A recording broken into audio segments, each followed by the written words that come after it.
அதால் இந்த அதிகாரம் இது கேட்டு வாங்கி பிச்சையாகப்பட்ட அதிகாரம். இதால் ஒன்றும் பெருசும் இருக்காது. என்ன ஒன்று நம்ம கட்சியிலும் ஒரு அமைச்சர் இருக்கிறாருன்னு சொல்லிக்க வேண்டியதான். மாறி மாறி வளர்ந்துருக்க அமைச்சராக இருக்கிற உனக்கே தெரியலன்னு இன்றைக்கி சோஷியல் மீடியாக்கள் எல்லாரும் கேட்குறாங்க. அந்த குழந்தை மொழிக்கிறத எடுத்து இன்றைக்கி பொது வெளியில் போட்டு இஸ்கம்ஸ் அண்டர் போக்சோ ஆக்டில் கூட வந்துடும். இது ஒரு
அவரை நாம் நினைவு கூர்வோம்.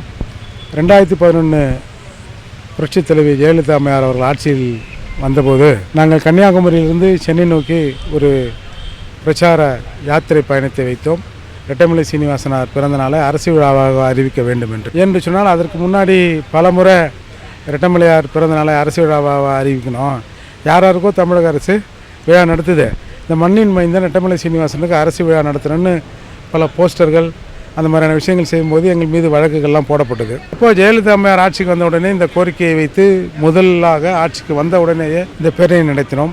பேரணி சென்னையில் நிறைவடைவதற்கு முன்பாகவே அவர்கள் கூப்பிட்டு எல்லா விஷயங்களையும் கேட்டிருந்து அந்த 7ஆம் தேதி 7/7/2011 அரசு விழாவாக நடத்தப்படும் என்ற அறிவிப்பு வெளியிட்டார்.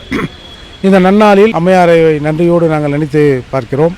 இன்றைக்கு பட்டியல் சமூக மக்கள் எதையெல்லாம் அனுபவிக்கிறார்களோ அத்தகைய அனைத்தையும் வாங்கி தந்தவர் ரெட்டமலையார் என்பதில் பெருமிதம் கொள்ளும். எனவே தமிழகத்தில் பிறந்து கோழியாலம் கிராமத்தில் பிறந்து நம்மோடு வளர்ந்து இன்றைக்கு வெள்ளைக்காரனுக்கே இந்தியாவில் தீண்டாமை இருக்கிறது என்பதை எடுத்து சொன்னவர், புரிய வைத்தவர் ரெட்டமலையார். அவரை நாம் இன்று பிறந்த நாளில் நினைவு கொள்ளும். எல்லா புகழும் இறைவனுக்கே என்பது போல பட்டியல் சமூக மக்கள் பெறுகின்ற அனைத்து வளங்களும் அந்த புகழும் ஐயா ரெட்டமலையாரே சாரும் என்று கூறி முடிக்கிறேன். நன்றி, வணக்கம். 20 ஆண்டுகளுக்கு மேலாக திமுக கூட்டணியில் செயல்பட்டு இப்போ கூட்டணியிலிருந்து நாங்கள் வெளியில் இருந்தோம், தாவக்காவோடு இணைந்து செயல்படுகிறோம்னு பிசிக அறிவித்திருக்கிறது. இந்த விஷயத்தை இந்த கருத்து இல்லை, அவர் எங்கே இருக்காருன்னு தெரியல. பாவம், அவரே ரொம்ப குழம்பி போயிருக்காரு. ஏன்னா தாவேக்கா ஆட்சி அமைந்ததில் எனக்கு விருப்பம் இல்லை, நான் திமுக தான் வரும்னுலாம் பார்த்தேன்னு அப்படியே சொல்கிறாரு. பாவம், அவர் கொஞ்சம் சித்தம் கலங்கிய நிலையில் இருப்பதால் திருமாவளவன் சொல்கிற பேச்சுக்களை நாம் யாரும் பெருசாக எடுத்துக்க வேணாம். அதிகாரத்தை பெறுவதற்காக உருவாக்கப்பட்ட விடுதலை சிறுத்தைகள் முதல் முறையாக அதிகார புள்ளியை கொடுத்திருக்கிறார்கள். இந்த பஞ்சமி நிலங்களை மீட்பு தொடர்பாக அது தொடர்பான மற்ற அவங்களுடைய கோரிக்கைகளை இப்போ பதவியில் இருக்கும்போது மீட்டெடுப்பார்களா? இல்லை, அதிகாரம் என்பது அம்பேத்கர் சொல்வது போல தட்டி பறிப்பது. எவங்கிட்டையும் போய் பிச்சை கேட்டு ஐயா எனக்கு கொடுங்கன்னு வாங்குறதுல அதிகாரம். அப்படி அதிகாரம் வாங்கினாலும் அந்த அதிகாரத்தால் ஒன்றும் செய்ய முடியாது. இன்றைக்கு ஆணவ படுகொலைக்கு தனிச்சட்டம் இயற்ற வேண்டும் என்று 5 வருஷமாக சொல்லிட்டு இருந்தாங்க திமுக ஆட்சியில். கடைசியில் ஆட்சி முடிகிற போது ஒரு நீதிபதி தலைமையில் ஒரு குழுவை வச்சுட்டு ஒரு சால்ஜாப் வேலையை காட்டு போயிட்டாங்க. இன்றைக்கி ஏன் கவர்னர் வரையில் ஆணவ படுகொலைக்கு ஒரு தனிச்சட்டம் ஏற்றுவோம்னு சொல்கிறதுக்கு கூட இவங்களால் முடியல இல்லையா? அதால் இந்த அதிகாரம் இது கேட்டு வாங்கி பிச்சையாகப்பட்ட அதிகாரம். இதால் ஒன்றும் பெருசும் இருக்காது. என்ன ஒன்று நம்ம கட்சியிலும் ஒரு அமைச்சர் இருக்கிறாருன்னு சொல்லிக்க வேண்டியதான். இந்திய இறையாண்மை மீது பதவி பிரமாணம் எடுத்துக்கொண்ட அமைச்சர் வன்னியரசு தமிழக இறையாண்மை அப்படின்ற ஒரு வார்த்தைகளை வெளிப்படுத்துகிறார். இது தேச விரோதமான செயல் அப்படின்ற மாதிரியான கருத்துக்கள் பொதுவெளியில் பகிரப்படுகிறது. இல்லை, ஒவ்வொரு தேசிய இனங்களுக்கும் ஒரு லைஃப் ஸ்டைல் அஜெண்டா உண்டு, ஒரு கொள்கை உண்டு. அதன் அடிப்படையில் நாம் இந்தியா பல தேசிய இனங்களின் கூட்டு தானே. அதால் ஒவ்வொரு இனத்திற்கும் ஒரு கொள்கை இருக்குது. பட் அதை யார் பேசுகிறாங்கிறது தான் முக்கியம். ஏன்னா சண்முகம் அவர்கள் வந்து சாதி மறுப்பு திருமணத்தை பற்றி ஒரு கருத்து சொல்லியிருக்காரு. இது மீண்டும் தேவையில்லாத சர்ச்சைகளை தானே கிடக்கும். ஒவ்வொரு மாவட்டத்திலையும் சாதி மறுப்பு அலுவலகம் இருக்கும், நீங்கள் எல்லாம் எது வேணாலும் பண்ணிக்கலாம். நீங்கள் இப்போ நம்ம கீழ்கட்டளை பக்கத்தில் இருக்கிற ஊரில் கீழ்கட்டளை இங்கே நம்ம மேடவாக்கம் பக்கத்தில் பிரவீன் இன்னொரு பொண்ணு அந்த காதல் திருமணத்தை வந்து தீக்க அலுவலகத்தை தான் நடத்தி வச்சாங்க. அப்போ அந்த பிரவீனை வந்து அவன் மனைவியோட சகோதரர் ஆளை வச்சு கொள்கிறாரு. சரி, அதுலேயும் தீக்காக்காரங்க வந்து கூட நிற்கலை. அது ஒரு 2 மாதத்தில் கொள்கிறாங்க. அதுக்கு பிறகு சரியாக ஒரு 1.5 மாதத்தில் அந்த பொண்ணும் தற்கொலை பண்ணிக்குது. பாவம், அது கோனார் வீட்டு பிள்ளை, இவன் பறையர் வீட்டு பையன். அப்போது இவங்களுக்கு வந்து இந்த காதல் திருமணம் கலப்பு திருமணன்றது ஒரு நாளைக்கு திருமணம் பண்ணி வச்சுட்டு அது பத்திரிகைகளை செய்தி கொடுத்துட்டு அதோடு நாங்கள் வந்து சாதி மறுப்பு பண்ணிட்டோம் அப்படின்னு சொல்கிறதோடு நிற்கிறதே தவிர இதெல்லாம் ஒரு சாதி மறுப்பு திருமணம் இல்லை. அதாவதுங்க, காதலும் திருமணமும் நல்லா வாழ்கிறதுக்கு தான். இப்போ காதல் வந்து மாறி மாறி காதல் பண்ணால் சாகிற நிலை தான் இன்றைக்கி தமிழ்நாட்டில் இருக்குது. அது வந்து ஒரு கேடுகட்ட நிலை. இதை அரசாங்கம் நினச்சா தடுத்துரும். ஆனால் அரசாங்கம் தடுக்காத நிலையில் எதுக்கு காதலிச்சு சாகணுன்ற நான் தவளைக்காரனுடைய செயல்பாடுகள் எப்படி நான் பார்க்குறீங்க? 60 நாட்கள் ஆகிடுச்சு, முதல் முறையாக கருத்து தெரிவிப்பீங்க. ஒன்றும் இல்லைங்க, ஏதோ ஜனங்க வந்து பெருசாக ஒரு மாற்றம் வரும்னு பார்த்தாங்க. அது இன்றைய வரை மிகப்பெரிய ஏமாற்றமாக தான் இருக்குது. போகிற போக்கில் அது சீராகுமான்னு பார்த்தாலும் ஒன்றும் சீராகலை. எல்லாம் வந்து செல்ஃபோனோட வந்து ஆட்சியை முடிச்சுக்கிறாங்க. இன்றைக்கி ஒரு அந்த அமைச்சர் போய் பள்ளிக்கூடத்தில் போய் ஒரு குழந்தைகிட்ட வாட் இஸ் யுவர் ஃபாதர்னு கேட்குது. நல்லா இன்றைக்கி வளர்ந்துருக்கிறவங்கள்ட்ட போய் வாட் இஸ் யுவர் ஃபாதர்னா மை ஃபாதர் நேம் ஏதாவது ஒரு பேரை தான் சொல்லுவான். அப்பாவோட ஆக்குபேஷனை சொல்கிற அளவுக்கு இங்கே வந்து ஆங்கில புலமையே தவறுதலாக இருக்கு. அதுக்கப்புறம் வந்து அமைச்சர் ஒரு நிமிஷம் வந்து அது ஆங்கிலத்தில் பேசுது. அது முழுக்க வந்து தப்பாக பேசுகிறாங்க.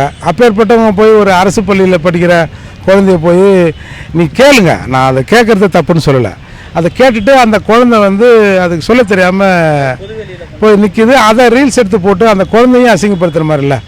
மாடு மாதிரி வளர்ந்துருக்க அமைச்சராக இருக்கிற உனக்கே வந்து தெரியலன்னு இன்றைக்கி வந்து சோஷியல் மீடியாக்கள் எல்லோரும் கேட்குறாங்க. நம்ம அந்த மாடுன்ற வார்த்தையை பயன்படுத்துவோன்னா இருந்தாலும் ஒரு இங்கிலீஷில் புலமை வாய்ந்தவங்கன்னு சொல்கிற அமைச்சர் பேசுகிறதுலே ஒரு 2 லைனில் 20 பிழை இருக்கிற போது ஒரு அரசு பள்ளியில் போய் ஒரு குழந்தைய போய் கேட்குறேன்னா அப்போ உங்கள் லெவல் என்னன்னு நம்ம தெரிஞ்சுக்கணும். அப்போ அந்த குழந்தைக்கு அது தெரியலன்னா அந்த குழந்தையோட தவறு இல்லை, அது அரசு பள்ளியோட தவறு. நான் அரசு பள்ளியில் சில சீர்திருத்தங்களை செய்கிறேன்னு சொன்னால் அதில் அர்த்தங்குது. அந்த குழந்தை முடிக்கிறத எடுத்து இன்றைக்கி பொது வெளியில் போட்டு இட்ஸ் கம்ஸ் அண்டர் போக்சோ ஆக்டில் கூட வந்துடும். இது ஒரு சின்ன குழந்தைய போய் பொது வெளியில் அசிங்கப்படுத்துறது தானே இது. அதால் இது ஒன்றும் பெரிய மாற்றமாக இல்லை, ஒரு பெரிய ஏமாற்றமாக தான் இன்னி வரைக்கும் இருக்குது. மீது தொடர்ந்து சர்ச்சைக்குரிய கருத்துகள் வந்துட்டே இருக்கிறது. காங்கிரஸுடைய அமைச்சர் விஸ்வநாதன் கூட சிறுமிகள் கால தொட்டார் அப்படின்ற மாதிரி குற்றச்சாட்டுகள் வரும்பொழுது இது இவர்கள் வந்து அமைச்சருக்குரிய மாண்பை கடைபிடிக்க மறுக்கிறார்கள் சொல்லுவாங்க. ஏங்க, அமைச்சருக்கான அர்த்தமே அவங்களுக்கு தெரியலன்னு போது அவங்க அந்த மாண்பை கடைபிடிப்பாங்க நம்ம எப்படி சொல்ல முடியும்? இன்றைக்கி ஆதவர்ஜனா சொல்கிறாரு வந்து அரசு வந்து காவல்துறை அதிகாரிகளை வைத்து ஒரு 41 பேரை கொலை பண்ணிடுச்சு அப்படின்னு சொல்கிறாரு. அவங்க தலைவர் தானே இன்றைக்கி வந்து போலீஸ் துறை அமைச்சர். அந்த 41 பேரை கொலை பண்ண போலீஸ்காரங்களை பிடிச்சி உள்ளே போட வேண்டியது தானே. அப்போ இவங்க எல்லாத்தையுமே வந்து அதில் நம்ம என்ன சொல்கிறோன்னு கூட தெரியாமல் இது எல்லாத்தையும் இவங்க அரசியலாக இவங்க வந்து பேசுகிறாங்கன்னு தான் நான் பார்க்குறேன். இது போன்ற செய்திகளை தொடர்ந்து பெற நம்ம வேர்ல்ட் பிரின்ஸ் சேனலை மறக்காமல் சப்ஸ்கிரைப் அண்ட் ஃபாலோ செய்து கொள்ளுங்கள்.